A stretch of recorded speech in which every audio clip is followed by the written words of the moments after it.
Super, content de vous voir. Bienvenue chacun de vous. Bienvenue si vous êtes pour la première fois avec nous. On est content de vous accueillir ce matin. Vous avez vu l'introduction de notre série en cours, c'est-à-dire Jésus authentique, qui est-il réellement? Et on est à la dernière aujourd'hui de cette série, la 9e finalement de cette série de 9, où on s'est posé toutes sortes de questions sur Jésus, à savoir qui est-ce qu'il est réellement. On a entendu parler de Jésus de toutes sortes de façons, même encore aujourd'hui à notre époque, on entend parler de lui.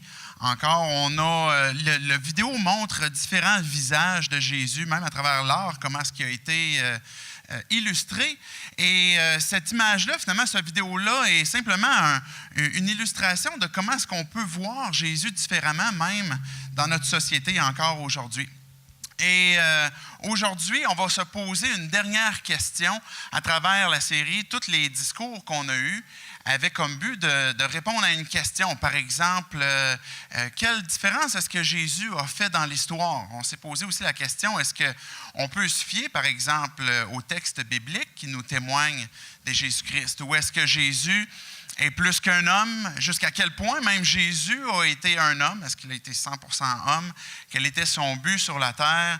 Est-ce que la croix est une défaite ou une victoire? Est-ce que Jésus est réellement revenu d'entre les morts? Est-ce que Jésus est différent comparativement à d'autres qui se disent aussi sauveurs?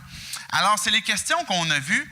Et aujourd'hui, on va se poser la question, finalement, on a beau se poser toutes sortes de questions à l'égard de Jésus et puis, OK, accepter certains des éléments ou tous ces éléments de dire, OK, je crois que Jésus est venu réellement pour nous rencontrer, pour il est plus qu'un homme et puis, etc.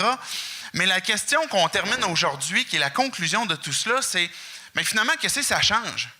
Qu'est-ce que ça change pour nous aujourd'hui? Qu'est-ce que Jésus change aujourd'hui à notre époque? Et c'est la dernière question que l'on a, que je veux prendre le temps de répondre.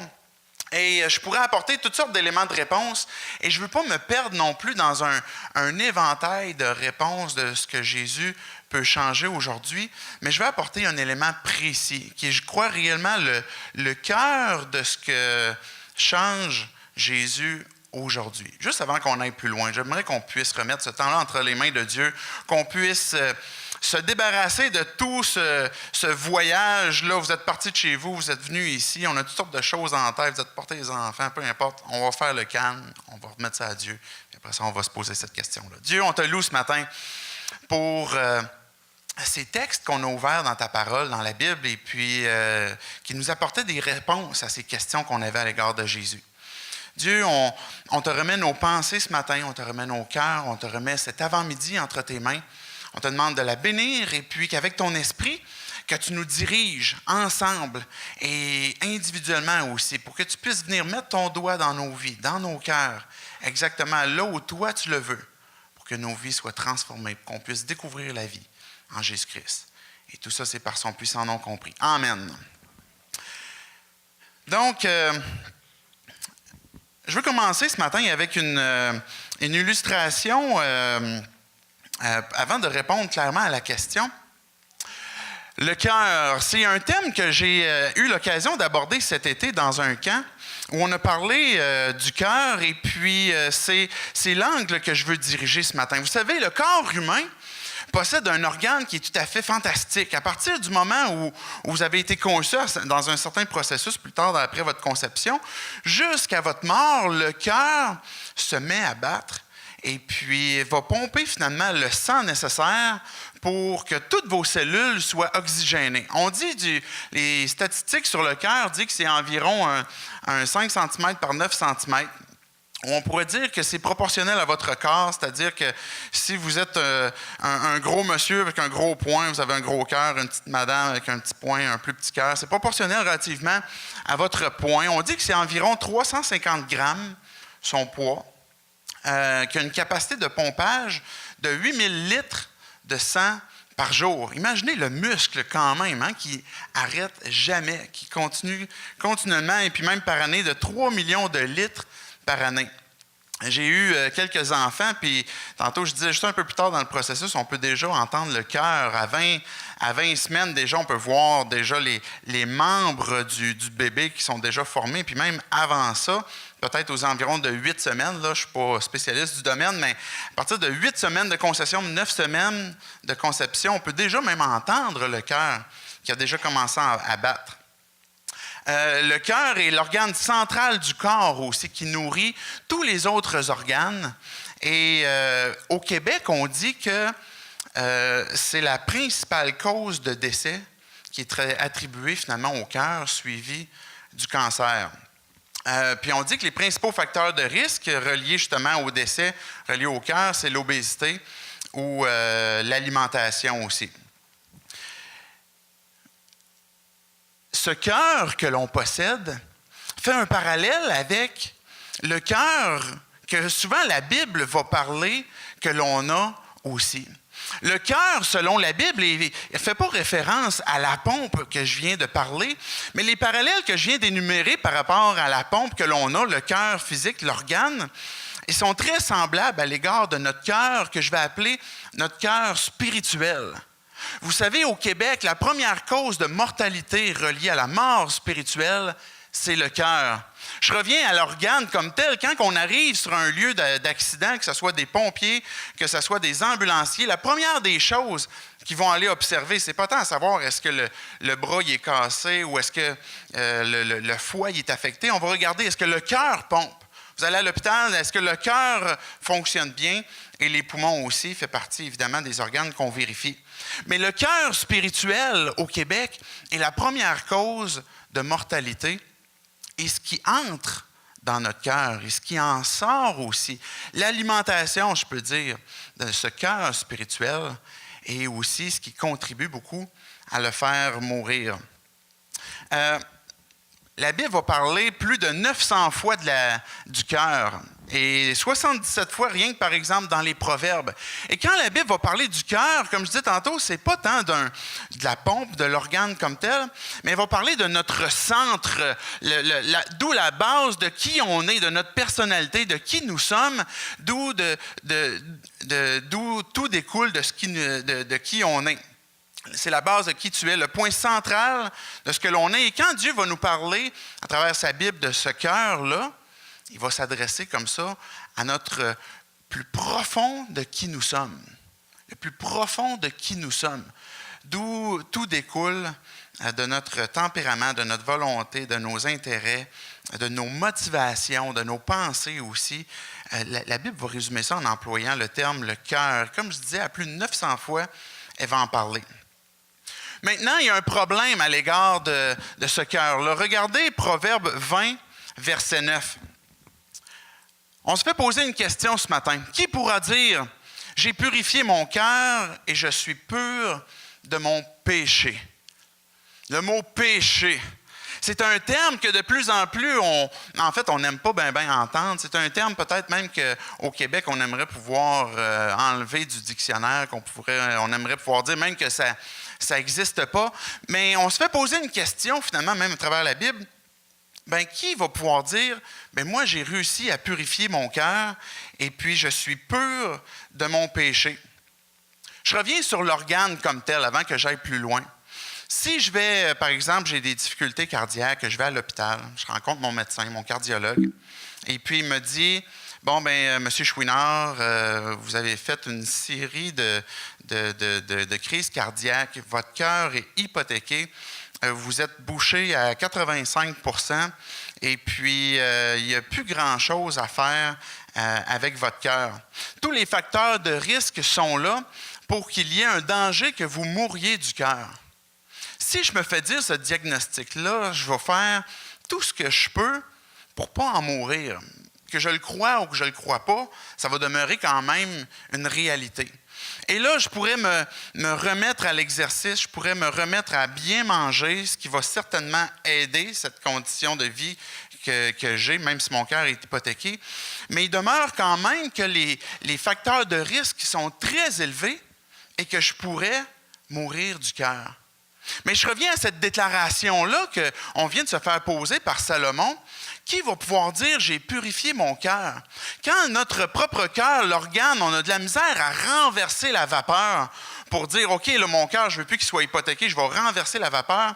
Mais notre cœur spirituel, de la même façon, est difficile à renverser la vapeur pour dire « maintenant, même si mon cœur est hypothéqué, je vais essayer de régler la situation ». Mais le problème est qu'on ne peut pas. Cette question-là sous-entend qu'on ne peut pas. Qui va pouvoir dire « j'ai purifié mon cœur » ? Qui va pouvoir dire « moi, là, par mes propres efforts, j'ai réussi à m'en sortir, puis que mon cœur n'ait aucun problème ». Plusieurs hommes sont venus sur la terre, des psychanalystes, des philosophes, puis ont parlé de pourquoi est-ce que le mal existe. Je disais tantôt que c'est, on peut mettre la prochaine slide, je disais tantôt que c'est un thème qu'on n'aime pas beaucoup parler, par exemple, du mensonge, que ce soit divers péchés, mais le péché qu'on n'aime pas tant parler, on ne peut pas faire autrement que même si on ne croit pas en Dieu, de réaliser qu'il est présent. Fait qu'on a, par exemple, Sigmund Freud, qui est un psychanalyste bien connu, par exemple, pour ce qu'il a écrit en ce qui concerne le complexe d'Édipe et puis divers sujets.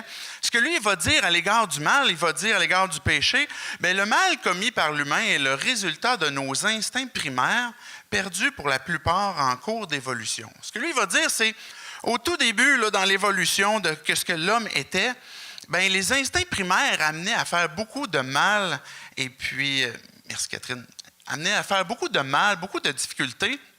Et puis, avec l'évolution, on a réussi à faire de moins en moins de mal. On a un autre psychanalyste qui est Carl Jung. Lui, il dit « Le résultat du mal commis par l'humain est le résultat d'une inconscience collective dépendant des sociétés et de l'environnement que l'on se trouve. » Mais ce que lui, il va dire, c'est que dépendamment dans la société dans laquelle tu as grandi, tu as évolué, dépendamment de l'environnement aussi que tu as été entouré, c'est ça qui fait qu'on est corrompu puis qu'on fait le mal. Donc, l'environnement vient qu'à corrompre l'homme. Et puis, Jean-Jacques Rousseau, il va sensiblement dans la même direction où il dit que le passage de l'état de nature à l'état civil est donc désavantageux puisque l'homme naît bon, mais la société le corrompt. Donc, ce que lui va dire, c'est que, moi, quand que j'ai des enfants, les enfants naissent, ils vont naître bons, mais l'environnement va le corrompre et puis il va finalement finir que par faire le mal. Ça, c'est ce qu'on a comme psychanalystes, comme des philosophes qui ont apporté pour essayer de comprendre l'origine du mal. Donc, on va dire, c'est l'évolution qui plus ça va, mieux c'est, ou c'est l'environnement, la société dans laquelle on est, parce qu'on est bon, mais finalement, on va devenir moins bon avec le temps. Est-ce que c'est ce que la Bible dit? Est-ce que c'est ça que la Bible dit? Qu'est-ce que Dieu en pense? Regardez avec moi, on va regarder un autre texte de Romains 5, 18. Ainsi donc, de même que par une seule faute, la condamnation a atteint tous les hommes, de même par un seul acte d'acquittement, la justification qui donne la vie s'étend à tous les hommes. Laissez-moi vous expliquer un instant ce que c'est en train de dire. La première partie de ce texte-là est en train de nous dire que par la seule faute, une seule faute commise par un homme, cette condamnation s'étend à tous les hommes. De qui on est en train de parler ici? On est en train de parler d'Adam. Au début de la création, quand que Dieu a créé toute la création, il a créé Adam, il a créé Ève, et puis il a donné un jardin pour lequel Adam et Ève pouvaient être à l'intérieur. Et Dieu avait placé un arbre aussi pour pouvoir donner la liberté à Adam de choisir ce qu'il faisait, de pouvoir glorifier Dieu. Et il a dit, cet arbre-là, je ne veux pas que tu y touches. Adam a pris, Ève a pris de ce fruit-là, le consommé. Et ce que ce texte-là de Romains 5 est en train de nous dire, c'est qu'à cause d'Adam, à cause du choix qu'il a fait, maintenant la mort s'étend à tous les hommes et le mal s'étend à tous les hommes et par le fait même, la condamnation. Parce que Dieu qui est juste, on ne voudrait pas d'un Dieu injuste. Il n'y a personne qui voudrait d'un système gouvernemental injuste. Et Dieu n'est pas injuste. Donc, la condamnation à cause du mal s'étend sur tous les hommes. On est en train de dire que le cœur spirituel d'Adam, son code génétique a été transformé, son code génétique au sens spirituel, comprenez-moi, là, a été transformé, que le péché est entré dans son cœur et que son cœur a été altéré par le mal et que finalement, ce code génétique-là s'étend à ses enfants et à ses enfants et à ses enfants et à ses enfants jusqu'à nous aujourd'hui. Et à cause de ce mal-là, aussi la condamnation. Là, je vous entends virer de tour. Si c'est la première fois que vous entendez ça, vous dites, attends un petit peu, là. Il me semble que ça, c'est injuste. Il me semble que ça, là, ça ne marche pas. Là. Surtout dans notre société individualiste, on accepte difficilement ce contexte-là. On a de la misère à dire que, wow, attends un petit peu, parce qu'à cause que Adam, lui, à un moment donné, quelque part, il a fait le choix de pécher, que moi, je serais obligé de subir la conséquence de son choix et que chacun d'entre nous, à cause de, comme ce que le texte dit de Romains 5, 18, de même que par une seule faute, la condamnation a atteint tous les hommes, que ça, c'est vrai pour moi. On a de la misère avec ce concept-là, surtout dans une société, comme je disais, individualiste, où on voudrait que chaque chose que l'on fait se limite à nous. Chaque chose que l'on vit, les décisions que l'on prend, se limite à ce que moi je veux, à ce que moi je suis intéressé, et puis que ça l'affecte seulement moi. Mais quand on se dit, OK, ça c'est injuste, et puis moi je ne voudrais pas que ça me concerne dans le fond, et puis ce concept biblique-là, que le péché a altéré finalement la santé de mon cœur spirituel, on le renvoie du revers de la main, mais qu'on prend le temps de comparer finalement avec d'autres réalités dans lesquelles on vit dans notre monde contemporain. Je vais vous donner 2 exemples. Nos propres familles, vous êtes nés nécessairement d'une mère. Vous avez eu peut-être un contexte où vous avez eu 2 parents, un parent. Peut-être ça a été d'autres gens qui vous ont élevés, mais vous avez grandi dans un milieu. Et là où vous avez grandi, les choix, par exemple, de vos parents ont nécessairement affecté vos vies. Et vous subissez, en quelque sorte, ou vous avez subi les conséquences de vos parents. Si vous avez des enfants, c'est la même chose. Vos enfants subissent, en quelque sorte, les bons ou les mauvais choix que vous faites. Et ça, même si, par exemple, vous avez même des fois un arrière-grand-père qui avait un comportement, par exemple, qui n'était pas approprié, le transmis à son fils, et puis ça se peut même qu'aujourd'hui, vous vivez, vous dealez avec des dépendances, avec des difficultés que votre propre père, votre propre grand-père a eues. Donc, on subit nécessairement les conséquences de nos parents. Je vais vous donner un autre exemple. Je suis allé, la semaine passée, je devais aller à la banque renouveler mon hypothèque, et puis là, on me propose une nouvelle assurance. Et puis, on me dit, cette nouvelle assurance-là va vous... puis là, je ne l'ai pas inventée pour ce matin, là, c'est vraiment ce qu'ils m'ont proposé. Cette assurance-là qu'on vous propose, c'est une nouvelle assurance pour maladie grave. Donc, si tu as un ACV, une crise cardiaque ou un cancer, dès le premier diagnostic, les assurances vont payer ta maison. Là, je me disais, bon, OK, ça peut être intéressant, je vais poser les questions. Et puis là, on me donne un questionnaire. Et dans ce questionnaire-là, savez-vous ce que je me suis fait demander? Tes parents, est-ce qu'ils ont eu un cancer? Est-ce qu'ils ont eu une crise cardiaque? Est-ce qu'ils sont fragiles du cœur? Est-ce qu'ils ont fait des ACV? Mais là, attends un petit peu, là. C'est moi qui ai souscrit l'assurance, là. Et puis, pourquoi est-ce que vous posez des questions sur mes parents? Bien, nécessairement, on comprend quand on a une assurance vie qu'ils vont questionner si on a des antécédents, par exemple, cardiaques, si on a des antécédents de cancer. Et puis là, j'ai dû répondre, bien oui, ma mère, moi, avait déjà eu un cancer, mon père n'a pas de problème de cœur. Mais là, je ne peux pas tout de suite souscrire, ils vont devoir m'appeler et me poser toutes sortes de questions sur ma mère, et pourtant, ça me concerne. Donc, même ces antécédents-là, par exemple, de cœur, même sur cette pompe-là, si mon arrière-grand-père était mort du cœur, mon grand-père, mon père avaient tous des problèmes cardiaques, bien, la prime d'assurance que j'aurais, elle prendrait un bon, puis je devrais payer beaucoup plus cher à cause de ça, et je subirais, en quelque sorte, les conséquences de l'état de santé de mes parents. Au sens spirituel, c'est la même chose, même si on accepte difficilement dans notre société individualiste que à cause de mon père ou de mon grand-père que ça m'affecte, ça demeure une réalité. Et c'est ça que la Bible est en train de nous dire. La Bible est en train de nous dire que, à cause de la faute d'un seul homme, la mort s'est étendue à tous les hommes et la condamnation aussi. On pourrait regarder Genèse 8. Et ça fait vraiment contraste à ce qu'on vient de lire des psychanalystes ou de philosophes qui disent que on est bon et puis la société va nous corrompre. Mais ce que Genèse 8, 21 va dire, ou même Proverbe, on va le lire aussi, car l'orientation du cœur de l'homme est mauvaise dès sa jeunesse. Au Proverbe 22, 15, la tendance à faire des actions déraisonnables est ancrée dans le cœur de l'enfant. Et ça, c'est la réalité de nos vies, c'est la réalité de nos cœurs, et c'est le problème que l'on a. Qu'est-ce que ça change aujourd'hui? On parle de Jésus, on se répond toutes sortes de questions à l'égard de Jésus, mais qu'est-ce que ça change pour nous aujourd'hui dans nos vies? Je vais regarder un autre texte avec vous, Proverbe 4, verset 23.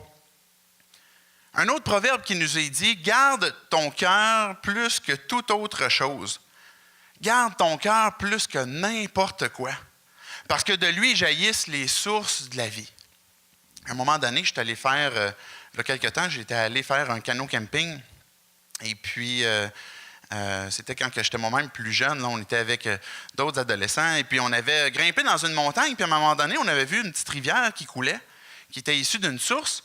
Et puis, on avait pu boire directement dans cette rivière-là à cause qu'elle était pure. On pouvait boire, ça goûtait les minéraux, là, mais on pouvait boire directement dans ce que la rivière donnait, justement parce qu'elle coulait d'une source pure. Quand la Bible dit « Garde ton cœur plus que toute autre chose », c'est en train de nous parler de la priorité numéro 1, parce que notre cœur, et je disais tantôt, est le centre de qui nous sommes, d'où découle tout le reste de nos personnes, mais est en train de dire que ce cœur-là jaillissent les sources de la vie. Imaginons cette source-là, on est dans cette montagne, on est au bas de la rivière comme telle, et puis on veut s'abreuver, on prend un verre d'eau. Si la source est pure, si la source, l'eau est claire, on va boire, il n'y a aucun problème. Maintenant, qu'est-ce qu'on fait si on réalise, je viens de prendre mon verre d'eau, puis c'est pas pur, là. Il me semble qu'elle est polluée. Elle goûte à le pétrole, cette eau-là. Bien là, on pourrait se dire, OK, on va se tricoter un système de filtration. On va se mettre à filtrer l'eau. On prend notre verre d'eau, on le passe à travers différents filtres, à travers différents systèmes quelconques pour la purifier. Et là, mettons que tant bien que mal, on réussit à la purifier, on réussit à en boire un.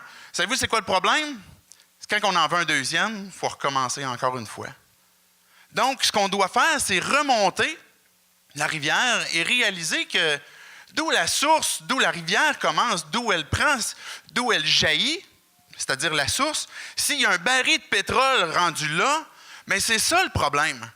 C'est ça le problème. Et c'est là qu'il faut l'enlever, ce baril de pétrole-là, pour enlever la pollution et enlever ce qui pollue finalement, ce qui jaillit de cette source-là. Le cœur est l'origine et la source, et ça ne sert à rien de puiser en bas de la rivière. Je vais vous expliquer mon concept tantôt, mais il faut remonter au baril de pétrole, il faut remonter au cœur, là où il y a un problème. Et l'origine, c'est notre cœur. Le cœur influence tout le reste. Du cœur va jaillir les sources de la vie, va jaillir mes pensées, mes actions, mes paroles, mes choix. Tout ce que l'on fait, tout ce que l'on pense, tout ce que l'on dit, tout ce que nous sommes vient de la source que l'on a, qui est notre cœur. Et nous, ce qu'on essaie de faire souvent, c'est d'essayer de prendre des verres d'eau en bas de la rivière puis de la purifier. Simplement essayer de changer, finalement, je vais essayer de changer un comportement, je vais essayer de changer mes paroles, je vais essayer de changer mes pensées. Et puis là, on va essayer de changer en bas. Puis ce qu'il faut qu'on fasse, c'est remonter au cœur et découvrir qu'il y a un baril de pétrole qui est là. Et à cause de ça, la source, quand elle jaillit aussi avec quelque chose qui est pollué. Je donne un autre exemple, Matthieu 5, 28. Mais moi, je vous dis, c'est Jésus qui parle. Tout homme qui regarde une femme pour la convoiter a déjà commis un adultère avec elle dans son cœur. Ce que Jésus est en train de dire, c'est pas, écoute, si tu l'as déjà convoité, tu as déjà commis l'adultère avec elle, mais va jusqu'au bout, parce que tu as déjà péché. Il n'est pas en train de dire ça. Il n'est pas en train de dire, si tu penses dans ton cœur, tu as péché, les actions, dans ce cas-là, ça ne compte plus.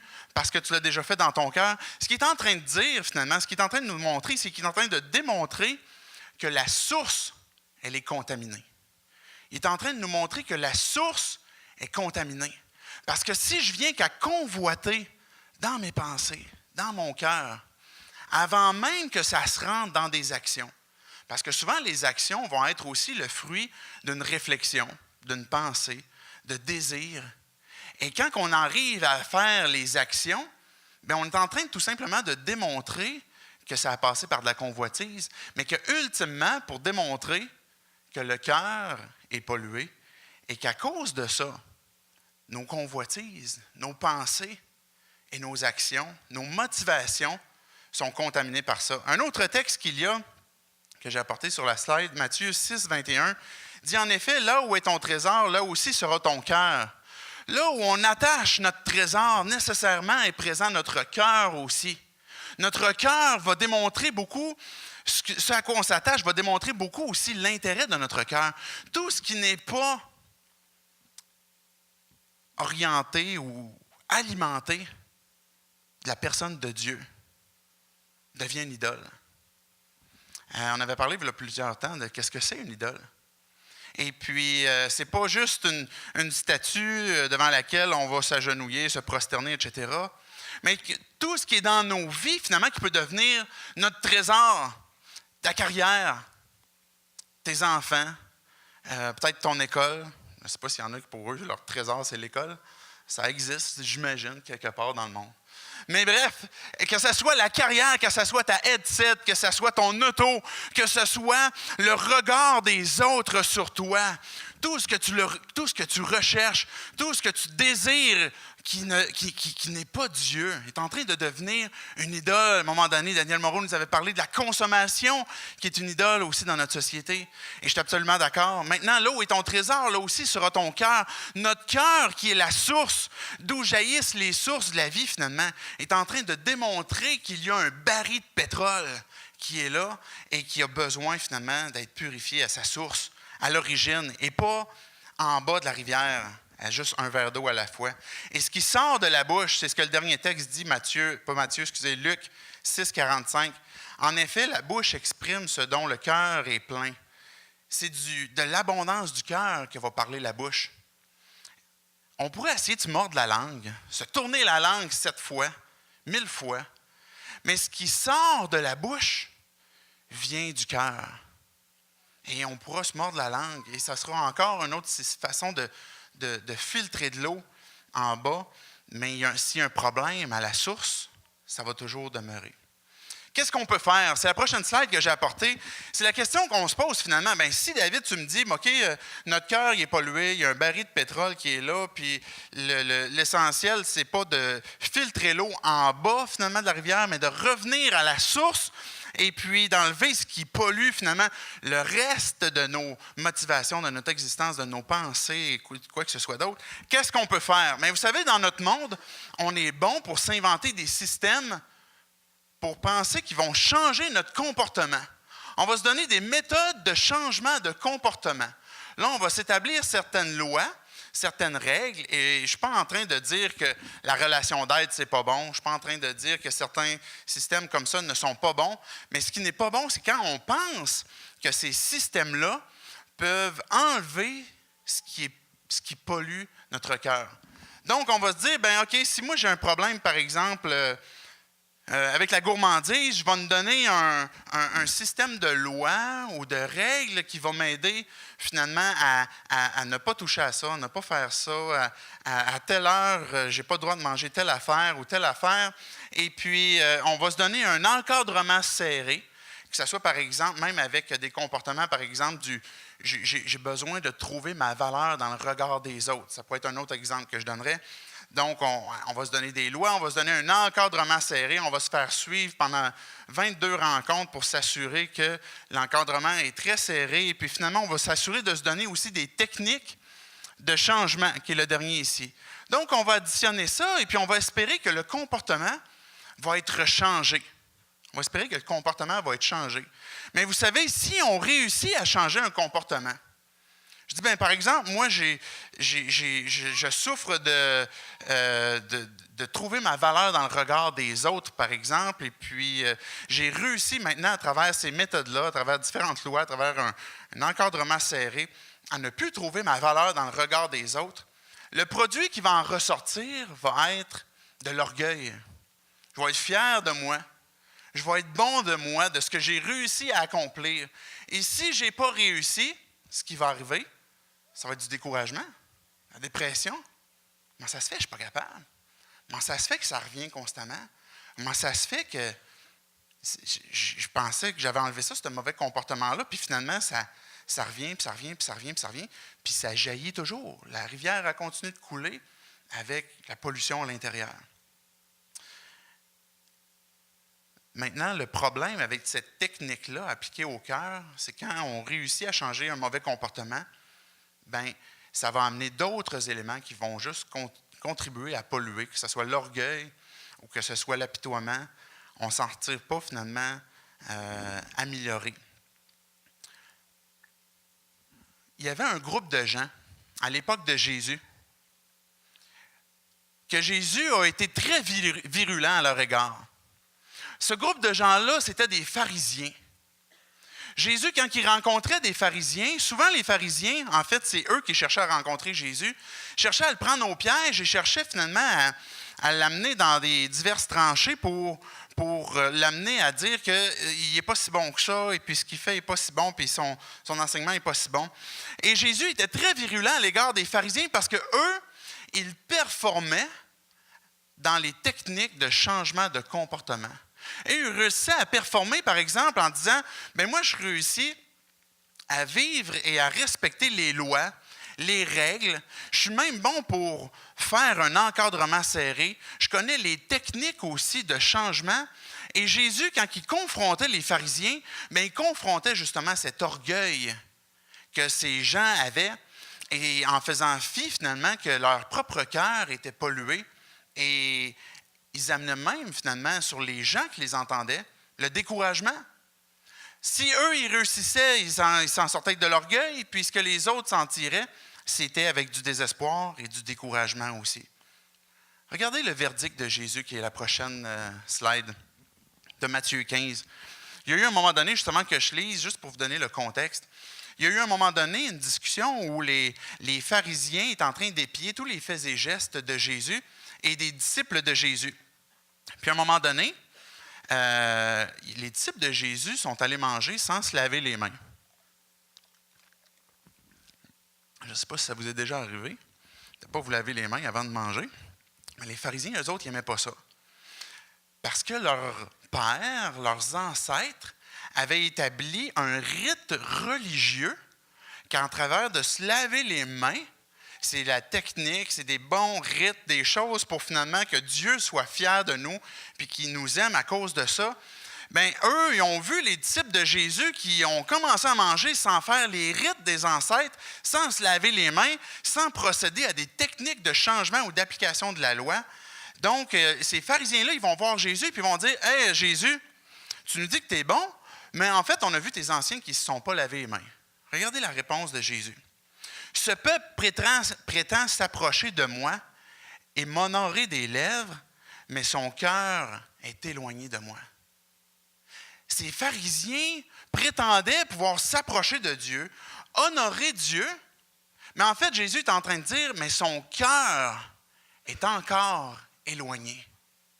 Son cœur est encore éloigné. Des fois, on peut se faire poser la question, David, c'est quoi la différence entre le christianisme et puis d'autres religions? C'est quoi qui fait tu nous dis des fois que le christianisme n'est pas une religion, que c'est une relation, mais c'est quoi la différence? C'est quoi la différence?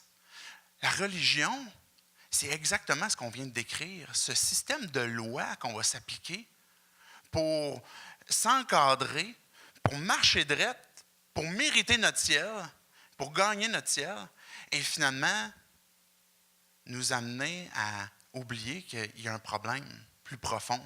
Les pharisiens, c'était le problème qu'ils avaient créé, c'est-à-dire une religion, des rites, un système d'encadrement, des techniques de changement. Et Jésus est en train de dire, mais son peuple, Ce peuple-là m'honore des lèvres, mais son cœur est encore éloigné de moi. » Ce qui intéresse Dieu à ton égard, c'est ton cœur. Ce qui intéresse Dieu, c'est pas tant toutes les paroles que tu vas dire. C'est pas tant tous les rites que tu vas faire. C'est pas le fait que tu vas à l'église. C'est pas le fait que tu lis ta Bible. C'est ton cœur. Et Jésus est en train de dire, ce que je veux, c'est que mon peuple, que son cœur soit près de moi. Et je vais continuer de lire ce qu'il dit. C'est faussement qu'il m'honore en donnant des enseignements qui sont des commandements humains. Et là, Jésus va poursuivre en disant qu'il n'y a rien qui rentre dans la bouche qu'on n'a pas lavé, qui vient souiller l'homme, qui vient souiller le cœur spirituel de l'homme. Mais il va dire, et là je continue de lire, mais ce qui sort de la bouche vient du cœur, et c'est ça qui rend l'homme impur. En effet, c'est du cœur que viennent les mauvaises pensées, les meurtres, les adultères, l'immoralité sexuelle, les vols, les faux témoignages, les calomnies. Voilà ce qui rend l'homme impur. Mais manger sans s'être lavé les mains, c'est pas ça qui rend le cœur de l'homme impur. Je viens de parler des pharisiens. Là, on se dit, ouais, mais ça, c'est v'là 2000 ans. Ça n'existe plus vraiment aujourd'hui, les pharisiens. Moi, je suis une bonne personne. Moi, je suis, je ne fais jamais d'excès de vitesse. Puis quand je me fais pincer par mes gardes, je paye mes tickets rapidement. Je gagne ma pitance honnêtement. Je paye mes impôts. Je participe au Ice Bucket Challenge. Je fais des dons. Je suis une bonne personne. Moi, je ne suis pas comme d'autres personnes qui sont des malfrats, qui sont en prison, qui revendent de la drogue dans la rue, qui sont une prostituée. Peu importe ce que ce serait. Je ne suis pas comme ces gens-là. Moi, à quelque part, là, je mérite mon ciel. Parce que ce que je réussis à faire, je réussis à quand même bien contrôler mon environnement, ma vie, et ça sentit quand même pas si mal. Mais vous savez, ce comportement-là, cette réflexion-là, c'est exactement la même chose que ce que les pharisiens avaient en tête. C'est juste qu'eux, c'était une religion. Cette religion-là les amenait à filtrer pour paraître bien. Et nous, aujourd'hui, dans notre monde contemporain, on ne va pas toujours utiliser la religion, ça pourrait être le cas, mais on pourrait dire, socialement, on va s'assurer que d'être acceptable et de filtrer en bas de la rivière tout ce qui paraît pollué, puis on va s'assurer de mettre une centrale là, pour filtrer là. Mais vous savez, c'est quoi le problème? C'est que ça pue encore. Le problème, c'est que ça pue encore. Le problème, c'est qu'il n'y a pas personne d'intéressé à boire de l'eau polluée, qui a été pollué avec du pétrole. Il n'y a pas personne. Et Dieu, premièrement, même si nos vies sont bien filtrées, même si nos vies sont bien contrôlées, ça pue au nez de Dieu. C'est dur ce que je suis en train de dire, hein? Mais c'est parce que la source, qui est le cœur, est encore polluée. La source est encore polluée. Il y a un baril de pétrole qui est encore là. Et ça ne sert à rien de chercher à filtrer. Qui pourra dire « j'ai purifié mon cœur » ?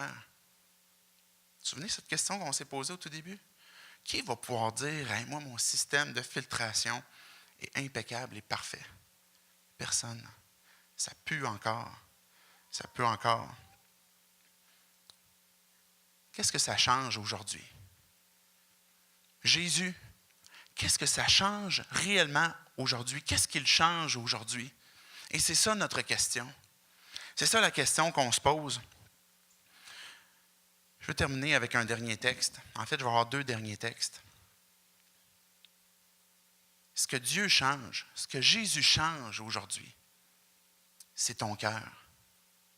Rien de moins. Ce qu'il change, c'est ton cœur. Ézéchiel 36, versets 25 à 29. Dieu déjà, avant même que Jésus vienne, le texte d'Ézéchiel se trouve dans l'Ancien Testament, est en train d'annoncer ce que Jésus va faire.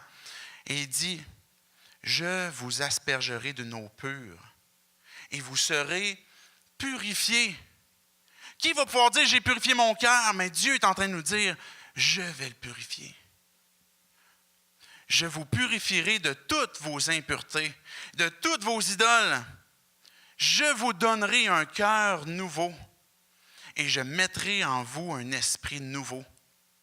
Je retirerai de votre corps le cœur de pierre et je vous donnerai un cœur de chair.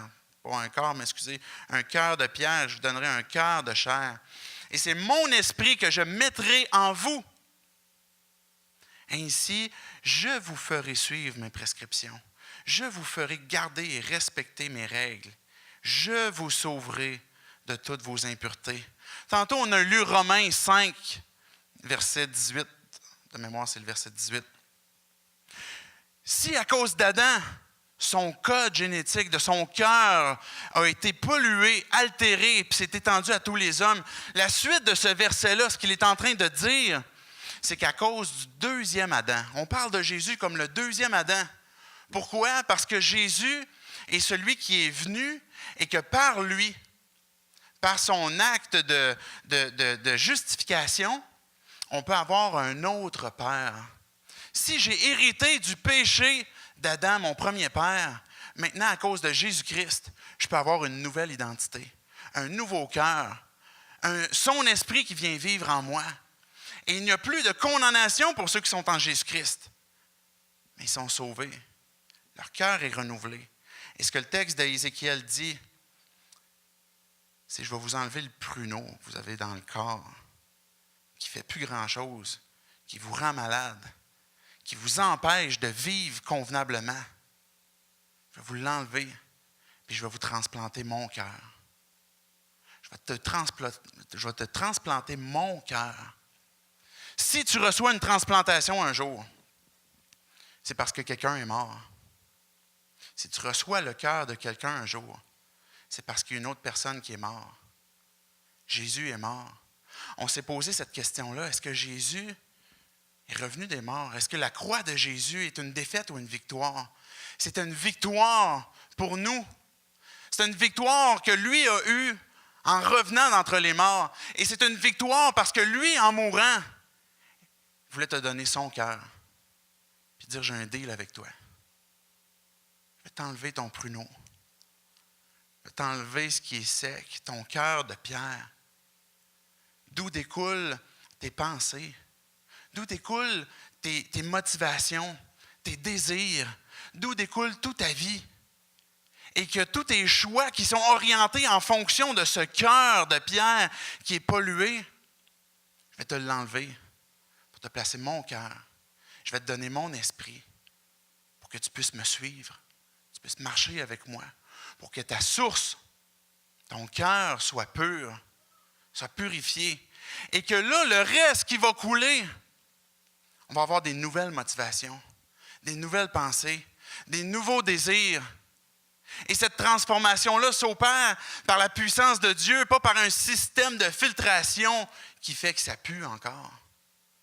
Mais Dieu nous emmène de pas en pas à avoir des victoires.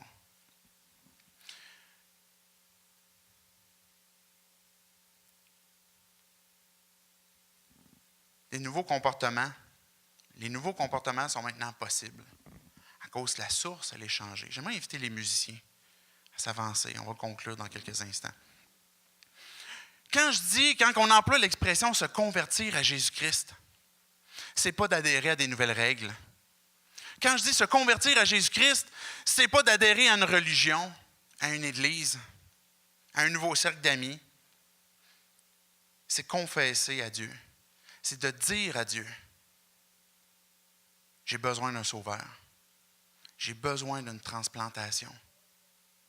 Parce que je crois, je reconnais que mon cœur est pollué.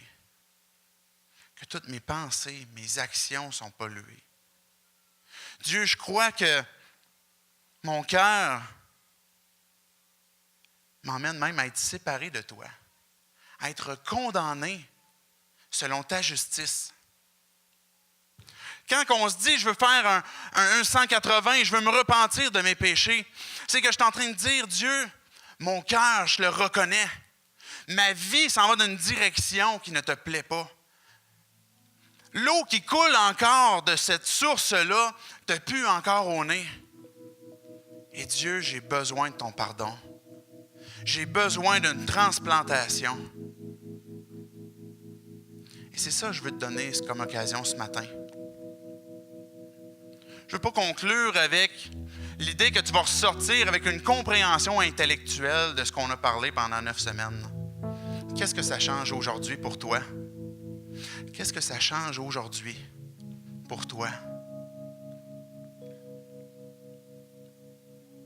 Est-ce que tu es prêt à dire « J'ai besoin d'un sauveur » ? Est-ce que tu es prêt à dire « Oui, c'est vrai, mon cœur est pollué ». Les résultats que ça crée, le résultat que Dieu veut créer dans ta vie,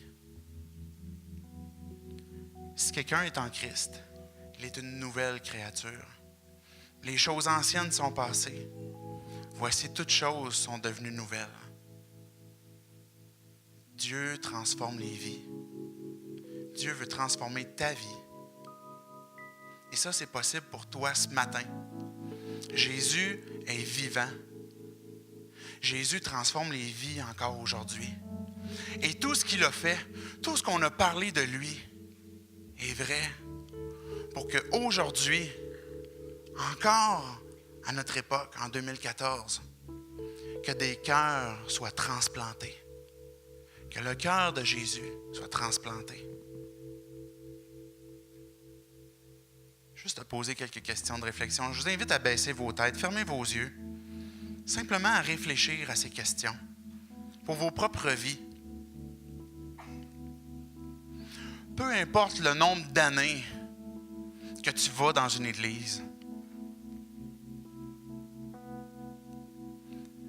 est-ce que ton cœur est transformé réellement? Ou est-ce que tu réalises ce matin que c'était un système de filtration que tu avais, mais qui laisse l'eau encore polluée?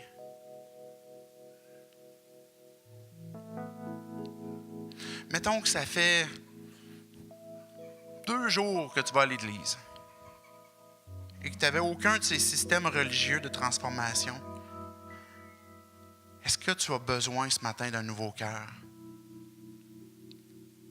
Est-ce que tu peux dire oui, c'est vrai, j'ai besoin d'un nouveau cœur? Est-ce que tu reconnais ton besoin de transplantation? Dieu veut changer ton cœur, le transformer. Dans quelques instants, je vais simplement prier.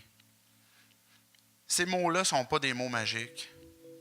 Mais ce que tu vas pouvoir faire, c'est utiliser ces mots-là, les placer dans ton cœur, puis les redire à Dieu, pour demander à Dieu son pardon, pour lui dire que tu veux faire un 180, que tu veux te repentir, que tu vas avoir une nouvelle transplantation. Mais je veux vous poser aussi la question à vous, à nous qui sommes croyants, que peut-être on a déjà reçu ce cœur transplanté. Qu'est-ce que Dieu te montre sur ton cœur récemment? Qu'est-ce que tu as laissé entrer près de ton cœur qui refait couler peut-être encore certaines choses qui polluent ta rivière, bien que ton cœur soit transformé, qu'il soit pur? Qu'est-ce qui nourrit ton nouveau cœur? Prenez la décision ce matin que ce que Dieu vous montre avec son esprit, de le confesser, de l'abandonner, de vous approcher de Dieu, de résister au diable. Dieu, je te prie ce matin, parce que j'ai entendu cette réponse à cette question, qu'est-ce que tu changes aujourd'hui, Jésus? Et ce que tu m'as montré, c'est que mon cœur a besoin d'être changé par le tien. Que je peux prendre soin de mon cœur le plus que je peux, mais Dieu, je réalise. Et je crois ce que tu dis, c'est-à-dire qu'il est pollué.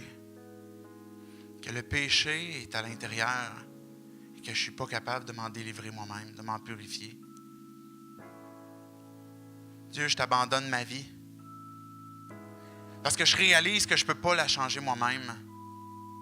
Mes paroles, mes pensées, mes désirs, mes motivations.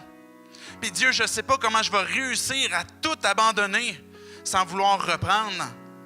Mais ce matin, par la grâce, par ce cadeau que tu me donnes, je veux simplement te dire, prends ma vie.